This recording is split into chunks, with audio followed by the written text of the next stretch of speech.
¿Sabe a qué hora tomaron su último trago? Yo diría que fue probablemente entre las 6 y las 6:30. Brian le dijo a casi todos que se fue cerca de las 7 o 7:30. 3 fuentes. Un cantinero con 20 años de experiencia. Un pescador enviando una foto a su madre y una cámara de seguridad que captó los últimos minutos de Lynette Hooker en el Abaco Inn. Juntos revelan un solo dato sobre cuándo Lynette y su esposo se marcharon aquella tarde del 4 de abril. Brian ha estado contando algo distinto. La versión que él le dio a la mayoría es que se fue alrededor de las 7 o 7:30. La brecha entre ambas historias es de 1 hora, y esa hora podría resultar ser el dato más crucial de todo este caso. Este video informa sobre una investigación en curso. Nadie ha sido acusado formalmente por la desaparición de Lynette Hooker. Brian Hooker ha negado cualquier tipo de responsabilidad en los hechos. Lo que sigue es un análisis detallado del registro público. Lynette Hooker, 55 años madre-abuela y navegante por más de una década. Su esposo Brian, de 58 años, con 25 de casados y un yate llamado Soulmate anclado en el mar de Abaco.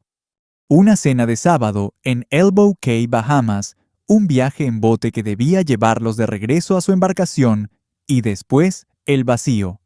Lynette desaparecida. Brian llegando a la orilla de un astillero en Marsh Harbor hacia las 4 de la madrugada siguiente. Un trayecto a remo de varias millas, según cuenta él. Un motor apagado, porque en su versión ella tenía la llave al caer al agua. La llave del bote se fue con ella porque no estaba sujeta a nada ni a ninguna persona. Y además, tenía la llave de repuesto en su bolsa seca, sin chalecos salvavidas ni llamadas de auxilio desde el mar abierto. Ya conocen los detalles de la búsqueda. Han escuchado las declaraciones de Brian, las que sus amigos repiten, y que aparecen en las llamadas grabadas que se presentan en el podcast. Oyeron a la madre de Lynette describir la relación como un ciclo de altibajos, advirtiendo que Brian se volvía cruel y odioso al beber. Cuando Brian bebía, Brian podía ser cruel, odioso y decir cosas muy desagradables. Y eso lo define bien. También llegaba a la agresión física. Escucharon a Carly Ellsworth, hija de Lynette, decir ante la cámara que el relato de Brian simplemente no tiene sentido alguno. Saben de los interrogatorios en Bahamas, el arresto, la liberación sin cargos y las declaraciones donde Brian dice amar a su esposa sin perdonarse. Lo que aún no han visto es esta comparación directa de lo que ocurre al tomar 3 piezas clave de evidencia, obtenidas de fuentes independientes, y ponerlas junto a la versión que el propio Brian Hooker dio sobre el inicio de aquel último viaje. Porque la versión que él contó, la que ha repetido a sus amigos en conversaciones grabadas, la que reflejan las declaraciones policiales y la que varios medios de comunicación han reportado, sitúa la salida del Abaco Inn entre las 7 y las 7:30 de la tarde. Ese horario es el detalle más vital de su testimonio. Casi todo lo demás depende de eso. Cada cálculo de cuánto tiempo estuvo Lynette en el agua o qué tan lejos la arrastró la corriente. Cada escenario de por qué Brian no llegó a tierra firme durante horas. Las dudas sobre el clima, la luz y el viento asumen que ambos zarparon del muelle del hotel justo cuando el día estaba terminando. La evidencia que están por ver sugiere que se marcharon 1 hora antes de lo que Brian asegura. Y si fue así, toda la secuencia que han intentado reconstruir por 2 semanas comienza a desmoronarse por completo.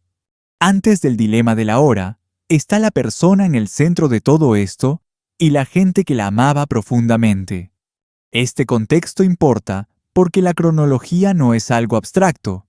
Cada minuto pertenece a una tarde real, a un bar real y a una pareja de carne y hueso, y a una mujer real que no ha sido vista desde entonces. Lynette Hooker creció rodeada de agua. Sus redes sociales de años previos al viaje a Bahamas documentan una vida organizada entre barcos, travesías, puertos y largos recorridos en mar abierto. Sus perfiles de Instagram y Facebook en las partes públicas revisadas por CNN y otros medios se leen como un diario de navegación. El 29 de marzo, 6 días antes de desaparecer, publicó un video de Marsh Harbour bajo lluvia, bromeando que el mar de Abaco era entretenido y que el grupo se divertiría una vez que el clima mejorara finalmente. Era muy activa en línea. Era abuela. Tenía 55 años y, según su madre en el podcast Drop Dead Serious, planeaba terminar su matrimonio. El hecho de que ella lo había dejado en muchísimas ocasiones anteriores y que seguía regresando incluso después de haber sido lastimada físicamente, era algo que me resultaba extremadamente difícil de comprender para mí. Ese detalle, el plan de abandonarlo, se ha vuelto una de las piezas de contexto más enfatizadas en torno a este caso criminal. La madre de Lynette describió ante las cámaras un patrón de inestabilidad durante los 25 años que su hija compartió con Brian. Altibajos huidas, seguidas de regresos y acusaciones de crueldad y odio cuando Brian bebía demasiado. La madre afirmó que hubo episodios físicos y que durante mucho tiempo temió seriamente por la integridad de su hija. Ese testimonio pertenece a la madre y ha sido refutado por el círculo cercano de Brian. Merece ser reportado con fidelidad y atribuido a quien lo dijo tal como lo hizo la periodista Banfield. Carly Ellsworth, la hija de Lynette, fue el primer familiar en cuestionar públicamente el relato de Brian. En sus primeras entrevistas, dijo simplemente que sus palabras no encajaban. Nada tiene sentido. Mi madre es una mujer muy fuerte y atlética. Ella nada muy bien. Entonces, ¿por qué se alejaría nadando del bote? No tiene lógica. ¿Por qué tenía ella la llave? Simplemente su historia no me cierra. Ella ha mantenido esa postura firme durante las últimas semanas. Y ella fue uno de los 2 familiares que se sentaron con el gerente del Abaco Inn para revisar personalmente las grabaciones de vigilancia. Su papel en la narrativa pública de este caso se volvió fundamental y no solo por ser de la familia, sino porque es de las pocas personas que estuvo físicamente en el lugar exacto donde reside la evidencia que vamos a discutir. Ese es el rostro humano tras las cifras. Una mujer que era profundamente amada. Una mujer que planeaba un cambio. Alguien que nunca regresó de un viaje corto por aguas que ya conocía bien. Ahora los datos. Ken Sweeting ha sido el encargado de servir tragos en el Abaco Inn durante 20 años. 20 años en la misma barra y la misma terraza, viendo familias pasar por las mismas rutas. Es el tipo de barman que recuerda a sus clientes. Él es de los que memorizan cada bebida. Cuando un cliente pide algo muy puntual, lo prepara exactamente igual siempre. Así es como se mantiene un empleo por 20 años en un pequeño hotel de isla donde los clientes llegan en bote y dejan recomendaciones tras de sí. Cuando la periodista Ashley Banfield se sentó con él para registrar su declaración oficial sobre este caso, Sweeting le contó con claridad lo que recordaba haberle servido a Brian y Lynette Hooker aquel sábado por la tarde. Pidió 2 rones con Coca-Cola, 2 Cuba libres. Serví ron blanco refresco y limón. Les di 2. Se fueron a comer y él se los llevó hacia la piscina. Recuerda a la pareja perfectamente. Los recuerda en la barra y recuerda su pedido. Sweeting dice que le sirvió 2 rondas completas. 2 rondas 4 tragos en total. 2 veces pidió Cuba libres. La última ronda, los tragos finales se los sirvió en algún momento entre las 6 y las 6:30 de la tarde. Esa es su versión oficial ante las cámaras y frente a Banfield. Banfield lo presionó sobre si la hora pudo ser más tarde o si los Hookers se quedaron pidiendo otra ronda, pero Sweeting fue tajante. No pidieron nada más. ¿Sabe a qué hora tomaron su último trago? Probablemente fue entre las 6 y las 6:30. 6 y 6:30. Sí, más o menos. Tiempo suficiente para terminar sus bebidas, digamos, a las 6:35. Sí, o si lo recibieron a las 6:30 para las 7, ya habrían terminado. Su relato lo sitúa al final de su visita.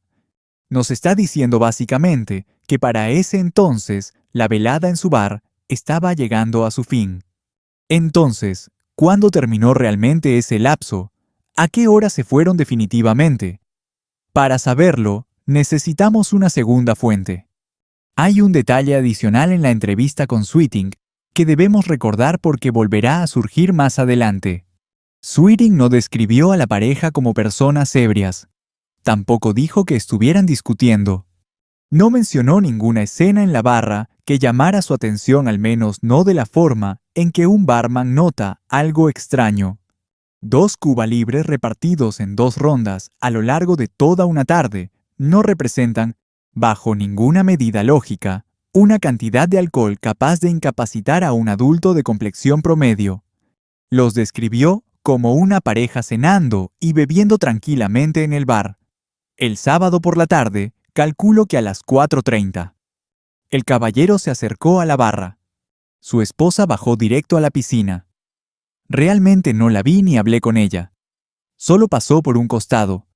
Fue una tarde de mucho trabajo. Un lugareño llamado Joe, identificado solo por su nombre para proteger su privacidad, estuvo en el Abaco Inn aquel sábado por la noche. Él es pescador. Estaba allí para cenar y pasar un rato de la velada junto a la piscina. Y en un momento de su visita, hizo algo que millones de personas hacen todos los días. Tomó una foto de la alberca para enviársela a su madre. Una linda imagen de un lugar hermoso, una escena que deseaba compartir. Su mamá le escribió un mensaje y él salió aprovechando que la noche estaba hermosa. Tomó una foto de la piscina a las olas y el viento para enviársela. Tomó 2 fotografías en realidad. Una se ve mejor cuando te enfocas en Brian, ahí su tatuaje se nota con más claridad. Pero fue hasta el día siguiente que Joe se dio cuenta un momento. Creo que tengo una foto de ellos, y el registro marca las 6:34 p.m. Cuando el equipo de Banfield revisó esa imagen obtenida, directo de Joe, y verificada con los metadatos de su celular, 2 cosas resaltaron. Lo primero fue la imagen misma. El área de la alberca del Abaco Inn, iluminada por un sol de tarde que aún seguía alto. Los colores son vivos, las sombras cortas, todavía es plena luz del día. Y al fondo de esa toma visibles pero presentes, aparecen 2 figuras que han sido identificadas como Brian y Lynette Hooker. Lo segundo que halló el equipo de Banfield fue la hora. Los teléfonos registran el momento exacto de una captura al minuto y casi siempre al segundo. La hora de Joe para esa foto marca las 6:34 p.m.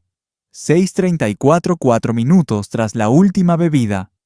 Justo 4 minutos después de que, según Sweeting, se dejara de servir alcohol a Brian y Lynette. Y ahí están, sin cargar maletas, sin caminar siquiera hacia el agua, sin prisa alguna, por dejar la piscina, simplemente merodeando el lugar.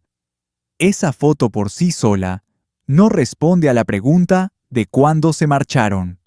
Responde a una duda distinta. Confirma exactamente el momento en que todavía estaban ahí presentes. Y lo hace con una prueba que no depende de la memoria de nadie. La hora es mecánica, la imagen está archivada y los metadatos intactos. Confirma lo dicho por Sweeting, que Brian y Lynette siguieron en el Abaco Inn pasadas las 6:30. La fotografía también aporta algo que el recuerdo del barman no puede ofrecer, que es una imagen de cómo lucía la pareja en ese preciso instante. No están en el bote ni en el muelle, están junto a la alberca con una actitud que le dice a cualquiera que ha estado en un hotel que seguían relajados, sin maletas, sin apuro, sin ninguna señal en el encuadre de que pensaran que estaban a minutos de subir a un pequeño bote para cruzar el agua. Si esa es la actitud de alguien por irse, entonces planeaban marcharse en los siguientes minutos. Si es la postura de alguien que aún disfruta el lugar, entonces no pensaban irse todavía. Como sea, Es una postura que choca con la historia de que zarparon del muelle bajo la luz crepuscular una hora después. Para la siguiente duda, ¿qué pasó tras las 6:34? Hace falta mirar la cámara de la pared. El Abaco Inn, como la mayoría de los hoteles modernos que operan en zonas turísticas, tiene cámaras de seguridad por todo el lugar. Esas cámaras no son públicas. El material no se suele divulgar y no ha sido entregado al equipo de Banfield. Lo que ocurrió en cambio, y hay que hacer esta distinción claramente porque afecta el peso que este registro tiene, en el caso, es que el gerente del Abaco Inn aceptó que ciertos familiares de Lynette Hooker vieran fragmentos de la grabación en el sitio. Les permitieron observar, pero no se les permitió hacer copias. No se les permitió grabar el monitor con sus celulares. No pudieron llevarse nada, excepto lo que fueran capaces de recordar. La fuerza policial de las Bahamas está siendo sumamente estricta y muy reservada. No permiten que el gerente del Abaco Inn entregue el video, ni siquiera a Carly, la hija de Lynette. Carly Ainsworth es la hija de Lynette Hooker. Su pareja Steve Hanson estaba con ella en esa visita a Elbow Cay. Juntos revisaron la parte del video que el gerente les permitió ver. Luego le contaron a Banfield oficialmente lo que recordaban. Su relato y recalco que es un relato y no una copia de la grabación, y hay que enfatizar esa diferencia. Es que el video mostraba a Brian y Lynette Hooker dejando la propiedad del Abaco Inn cerca de las 6:38 p.m. 6:38, 4 minutos tras la foto de Joe, 8 minutos después del cierre de la barra de Sweeting, una secuencia que vista completa resulta notablemente consistente. Últimos tragos, entre las 6 y 6:30 foto, en la alberca, 6:34, vigilancia, 6:38. 3 registros independientes, 3 fuentes distintas.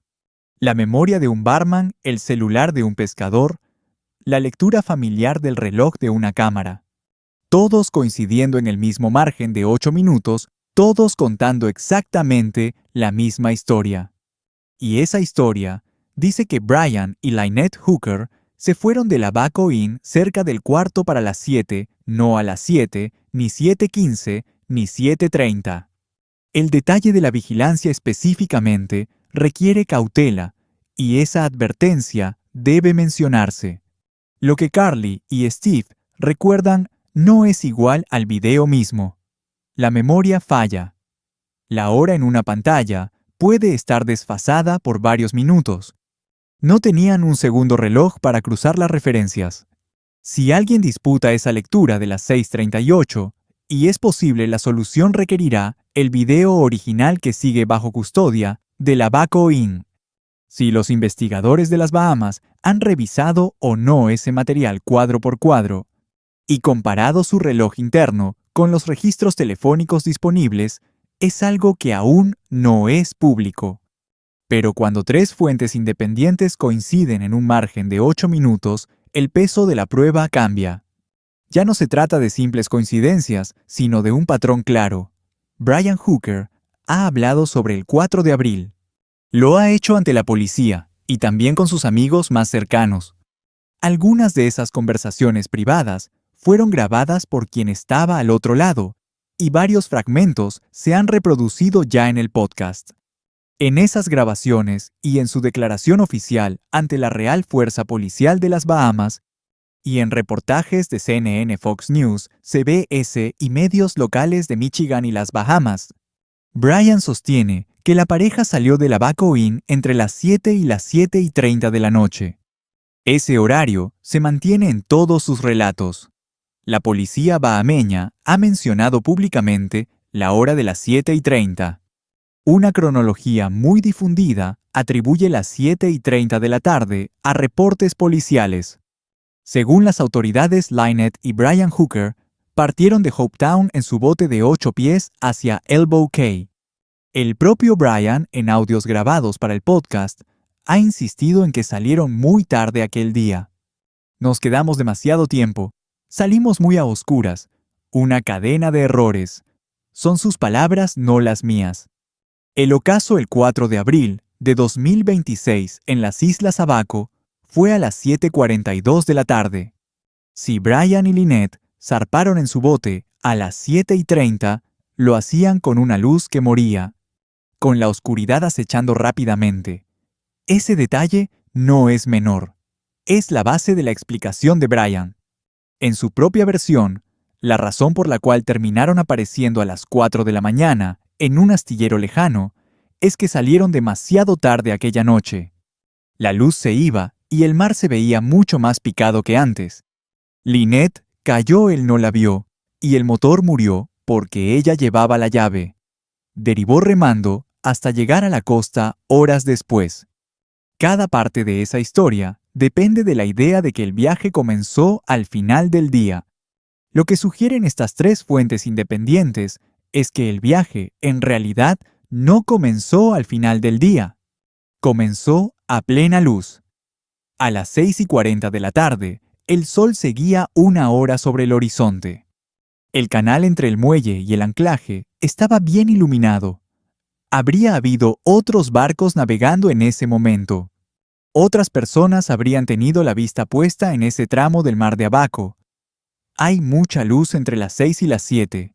En el reloj son 50 minutos.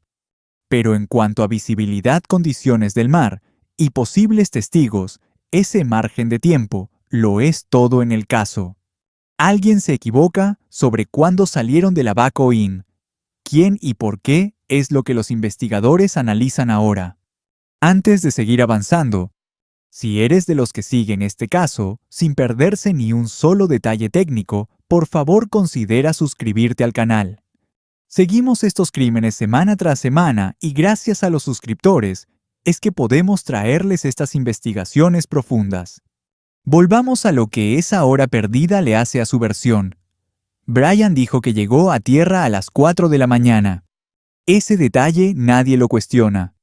Steve Smith describió ese encuentro a Fox News Digital y otros medios poco después de que ocurriera. Cuando Brian apareció en esa pequeña playa, llena de rocas afiladas, estaba exhausto y completamente empapado. Aparentemente llevaba horas en el agua.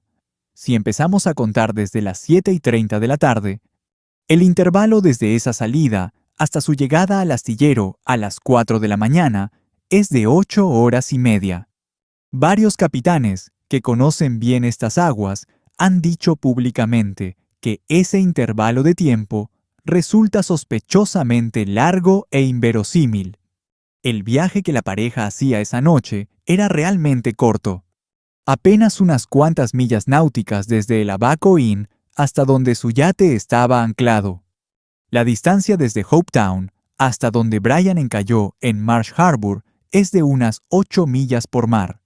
Bajo condiciones normales de corriente y viento, incluso con el motor roto y remando en un bote pequeño, los capitanes locales dicen que esa deriva tomaría un par de horas, no toda la noche.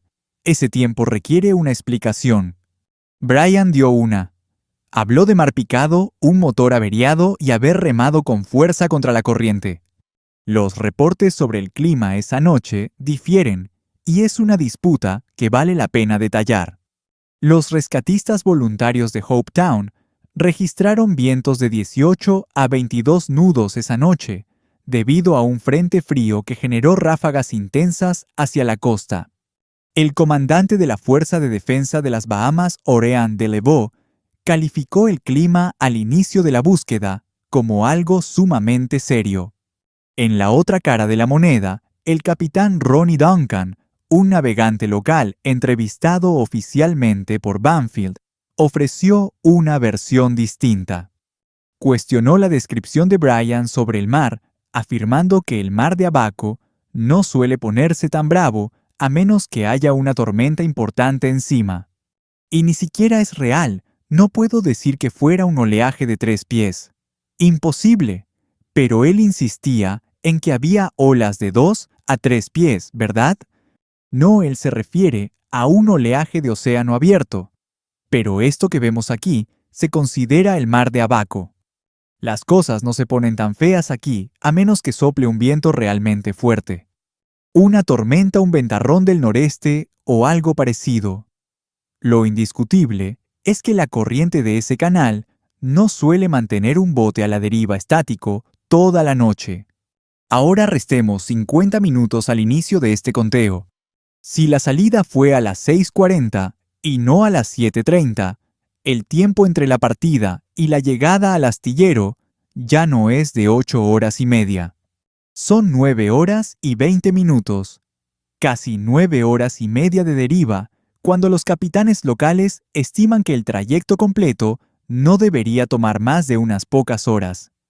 En ninguna de las entrevistas publicadas con capitanes expertos en estas aguas se menciona que un trayecto a la deriva, por ese tramo en particular, del mar de Abaco tome 9 horas y media bajo cualquier condición realista. Ese es el primer gran problema matemático al intentar adelantar la hora de partida. Entre más temprano marques la salida, más tiempo pasa el bote a la deriva. Y cuanto más tiempo transcurra, más difícil resulta sostener una explicación que de por sí ya es bastante cuestionable. El segundo problema es peor. Si sales a las 6:40, te vas a plena luz del día. El sol todavía está alto. El canal entre el muelle del hotel y el anclaje de yachts es perfectamente visible. Seguramente había otros botes circulando por ahí en ese momento. La visibilidad en el agua depende de la vista, no de los instrumentos. Si Lynette cayó al agua en los primeros 20 minutos, entre las 6:45 y las 7, lo hizo todavía con luz solar. En aguas que los rescatistas locales describen como poco profundas y cristalinas. Pete Colling es otra fuente oficial mencionada en este complejo caso criminal. Él lideró un equipo de bomberos voluntarios en la búsqueda. Conoce personalmente esas aguas porque ha navegado en ellas muchas veces. En su entrevista con Banfield, describió la zona como una plataforma de agua baja y sumamente translúcida. Agua tan clara que según él permitía ver el fondo perfectamente desde la superficie. En condiciones normales, los cuerpos no se pierden fácil en aguas donde puedes contar los corales desde la cubierta de tu bote. Por eso si Lynette entró al agua a plena luz en un canal tan transitado y visible, las explicaciones lógicas de por qué desapareció se reducen drásticamente. Y si ella no cayó en ese canal, ni en ese horario, si la historia tiene un fallo geográfico, además de un problema de tiempo, entonces no solo hablamos de una hora de salida, que no coincide con las pruebas presentadas por los investigadores. Se trata de una versión de esa noche que contradice la evidencia física en más de un sentido fundamental. Hay un factor más al adelantar la partida a plena luz del día, y quizá importe mucho más que cualquier minuto marcado en el reloj. El primer sábado de abril, en las Islas Abaco, representa el corazón de la temporada alta de navegación. La costa de Hopetown y Elbow Cay no estaba desolada esa noche. Era uno de los puntos de anclaje más concurridos de todas las Bahamas.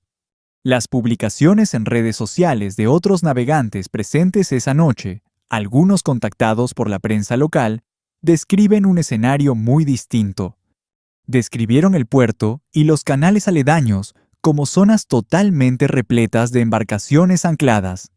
Había botes moviéndose entre los yates y la orilla, gente cenando en cubierta y observando cómo la luz del atardecer comenzaba a caer.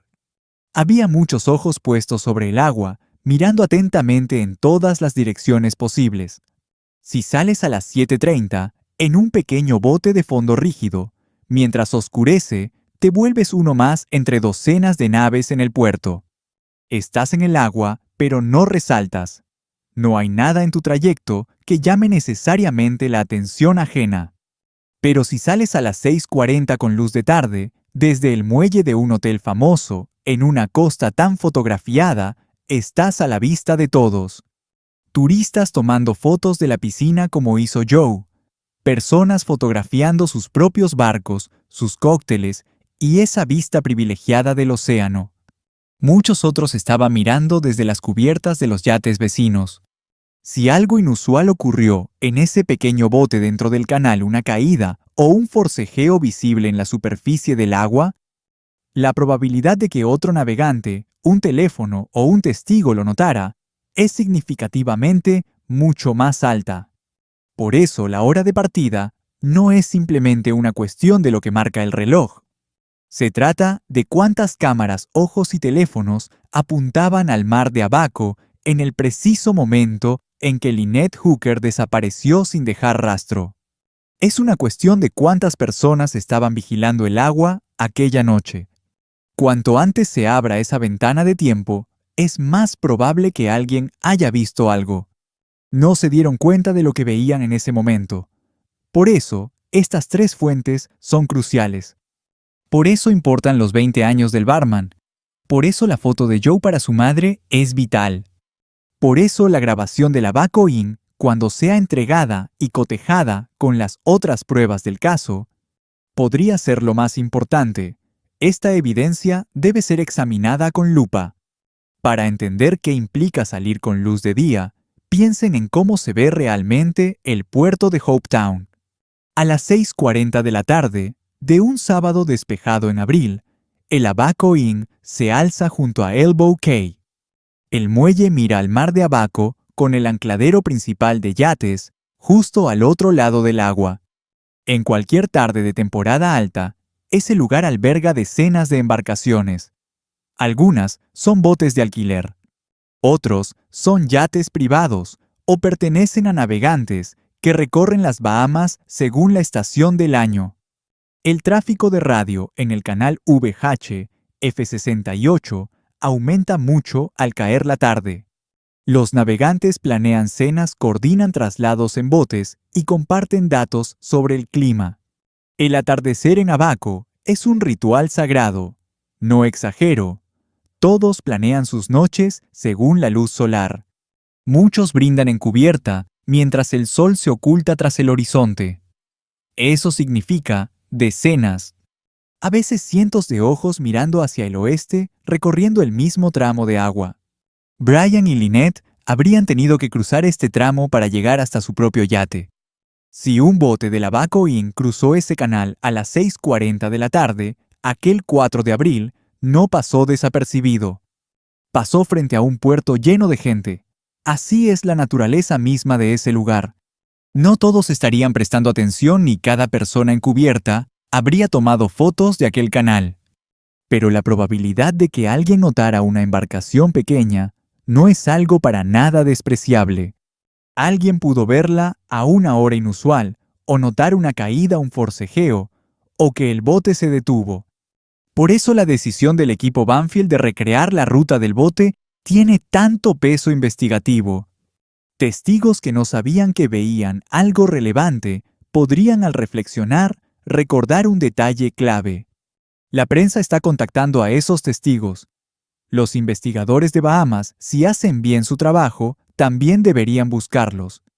4 puntos de datos, 4 fuentes independientes, 3 de ellas, el barman, la fotografía y el recuerdo del video de vigilancia, coinciden en una ventana de 8 minutos. El cuarto, el relato de Brian, queda fuera de ese lapso por casi una hora. Hay pocas explicaciones para una discrepancia así. Vale la pena analizarlas con mucho cuidado.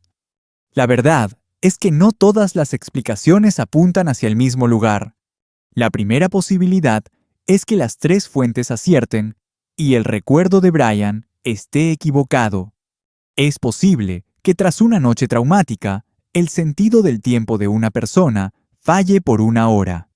No llevamos relojes de precisión en la mente. Si Brian internalizó que el viaje ocurrió cerca del ocaso y ha repetido esa misma versión a amigos y a la policía, es probable que realmente se la crea. El problema con esta explicación es que Brian ha contado la historia igual en escenarios muy distintos. No es un comentario al azar, es una hora específica.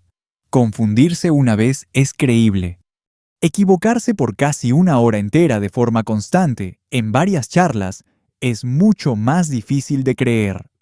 La segunda opción es que el recuerdo de Brian sea exacto y las 3 fuentes independientes se equivoquen.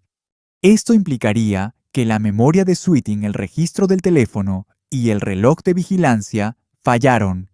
Eso es pedir demasiado. Los registros telefónicos no mienten. Un barman veterano recuerda bien cómo fue la velada. Aunque un testigo mirando un monitor podría errar, tendría que fallar por casi una hora para que Brian tuviera razón. El hecho de que las tres fuentes coincidan hace que esta explicación sea casi imposible de sostener. La tercera posibilidad es que Brian esté dando una hora de salida distinta a la que él sabe real. El por qué lo haría es algo que deben investigar las autoridades. No nos corresponde a nosotros asignar un motivo. Esta posibilidad está latente y no puede descartarse solo porque sea algo muy incómodo de mencionar. Los investigadores serios evalúan todos los escenarios que las pruebas permiten. Eso incluye el escenario donde un testigo tiene motivos para describir los eventos de manera poco precisa. La cuarta posibilidad es una combinación de las tres anteriores. Un error de memoria por parte de Brian, una mala lectura del reloj de vigilancia y vagos recuerdos del barman. Esta es la explicación más comprensiva. Pero incluso si reducimos la brecha a unos 20 o 30 minutos en cada extremo, todavía terminamos con una hora de partida mucho más temprana de la que Brian ha descrito, bajo condiciones con mucha más luz diurna y en aguas más concurridas de lo que él mismo ha relatado. El núcleo del problema no desaparece. El patrón tiene un rasgo que hace que sea inusualmente difícil de ignorar, y es que las tres fuentes convergentes provienen de tipos de evidencia sumamente distintos entre sí. Una es la memoria humana de un profesional entrenado con décadas de experiencia reconociendo patrones. Otra son metadatos mecánicos de un dispositivo electrónico y una marca de tiempo de seguridad verificada por dos testigos. Esas tres categorías no fallan de la misma forma. La memoria de un barman puede fallar o distorsionarse. Un reloj puede estar mal. Una grabación puede fallar. Pero que las tres fallen hacia la misma dirección es un patrón imposible de ignorar. ¿Cuál explicación es la correcta? No es algo que decida un narrador. Es algo que la investigación debe probar. La duda para los investigadores y el público es cuál de estas cuatro opciones sobrevive cuando se obtengan formalmente los videos de vigilancia, bien sincronizados y cotejados con el celular de Joe y el testimonio de Sweeting. Si el video confirma las 6:38, el relato de Brian colapsa por pura física, no por interpretación.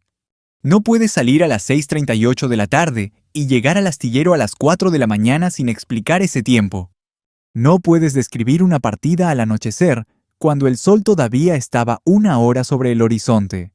No es posible describir mar picado y poca luz al zarpar cuando el día aún estaba radiante y claro. Los investigadores en las Bahamas lo saben, la familia de Lynette lo sabe, y si Brian Hooker tiene abogados, y por la magnitud de este caso, es casi seguro que los tenga sus abogados también saben esto. Lo que siga en el caso de Lynette Hooker dependerá de unos pocos pasos mecánicos y muy concretos. La policía de las Bahamas conseguirá o no los videos de seguridad de la Baco Inn de la noche del 4 de abril. El reloj de ese video se sincronizará o no con otras fuentes de tiempo dentro de la misma propiedad. La marca de tiempo del celular de Joe se incluirá o no en el registro como evidencia corroborativa. El relato de Ken Sweeting será documentado o no como una declaración formal de un testigo. Las observaciones de Carly Aylesworth y Steve Hansen serán tratadas como contexto útil en lugar de como simple frustración familiar. Este caso ya ha producido un arresto durante su paso por el proceso legal de las Bahamas. Ya hubo una liberación sin cargos dentro del plazo legal permitido para retener a un sospechoso antes de una acusación formal. Brian Hooker ha sido consistente al decir que él no le hizo ningún daño a su esposa, que la amaba y que estos días sin ella han sido los más difíciles en los 25 años que estuvieron juntos. Esas son sus declaraciones, y es justo que pertenezcan al registro oficial de este caso. El registro público de este caso hasta ahora no incluye ningún cargo formal en contra de Brian. Esto debe decirse con total claridad. Pero lo que el expediente público sí incluye ahora es un creciente cuerpo de evidencia de que su versión de la partida no coincide con lo que vio el barman ni con el celular del pescador, y mucho menos con lo que la cámara de la Baco Inn parece haber capturado esa tarde. Esa discrepancia es el hilo del cual los investigadores finalmente están en posición de seguir tirando. Hay pasos concretos de investigación que esta evidencia sugiere, y realmente vale la pena mencionarlos ahora. Al hacerlo, el público podrá medir si la investigación se realiza con la seriedad que amerita el caso. Es necesario que los videos de vigilancia se entreguen completos, no solo el fragmento corto que la familia pudo ver. El reloj interno del sistema de la Baco Inn debe cotejarse con al menos una fuente de tiempo externa verificable, como el registro de una torre celular u otra cámara de la propiedad que tenga un reloj independiente. El celular de Joe debe ser analizado por un perito forense para confirmar que los metadatos no fueron alterados. Esto incluye confirmar si el reloj estaba bien. Además, el relato de Ken Sweeting debe ser una declaración formal. Esto debería incluir preguntas de seguimiento sobre cada momento de la noche, quién llegó primero y cuánto hablaron con el personal. Si alguno de ellos abandonó el área de la barra durante su estancia, o si hablaron con otros clientes presentes. El testimonio de Carly Aylesworth y Steve Hansen sobre el video debe contrastarse con lo que muestran las grabaciones reales, para que el recuerdo humano se ponga a prueba frente al registro mecánico. No son pasos exóticos ni fuera de lo común. Es trabajo de investigación básico. En Estados Unidos esto sería práctica estándar en las primeras etapas de un caso serio de desaparición. Cómo se vea el proceso de las Bahamas en un expediente de este tamaño y visibilidad es algo que el público vigilará de cerca. Surge un conjunto paralelo de dudas sobre el bote mismo y la ruta que Brian asegura haber tomado aquella noche. Además de las condiciones del mar, registradas por las estaciones meteorológicas locales la noche del 4 de abril. Se trata de saber si otras embarcaciones cerca del anclaje de Hopetown tenían transpondedores cuyos registros las ubicaran cerca del canal relevante. Esas preguntas no son el tema central de esta producción, pero están ligadas a nuestra investigación y serán cruciales para la reconstrucción final de lo que ocurrió esa noche. Lynette Hooker sigue desaparecida. Su familia continúa buscando. Su madre todavía espera esa respuesta que simplemente nunca llega en una rueda de prensa, sin importar lo que decidan las autoridades de las Bahamas próximamente. La versión de los hechos presentada al público ahora se encuentra frente a evidencia que contradice totalmente el relato oficial, y la evidencia que no respalda una historia tiene con el tiempo la forma de moldear y cambiar ese relato. Si has seguido este caso, no te vayas. Nuevos hechos están entrando en el registro oficial casi todos los días. Quienes han trabajado el caso desde el inicio, reporteros familiares y vecinos que conocían a la pareja, no se rinden. Nosotros tampoco. Y si quieres seguir de cerca cómo se revela la verdad de este expediente, por favor suscríbete. Activa la campana para no perderte nada. Gracias por vernos. Este video se basa en reportajes de acceso público y archivos oficiales, entrevistas registradas y declaraciones públicas hechas por testigos identificados, así como en los informes de las autoridades policiales. Al momento de esta producción, nadie ha sido acusado formalmente en relación con la desaparición de Lynette Hooker. Brian Hooker niega cualquier irregularidad y, según informes públicos, ha cooperado plenamente con las autoridades en las Bahamas. Todas las personas mencionadas se presumen inocentes de cualquier delito hasta que se demuestre lo contrario en un tribunal. Las referencias a cronologías, recuerdos de testigos y evidencia física reflejan la información pública disponible al momento de grabar. Esta información puede ser reemplazada por reportajes posteriores o hallazgos oficiales. El enfoque analítico de este caso, incluyendo la duda sobre si el testimonio de algún testigo es inconsistente con otras pruebas, refleja la perspectiva editorial de esta producción y no debe leerse como un veredicto de ningún organismo de investigación. Se recomienda discreción al espectador.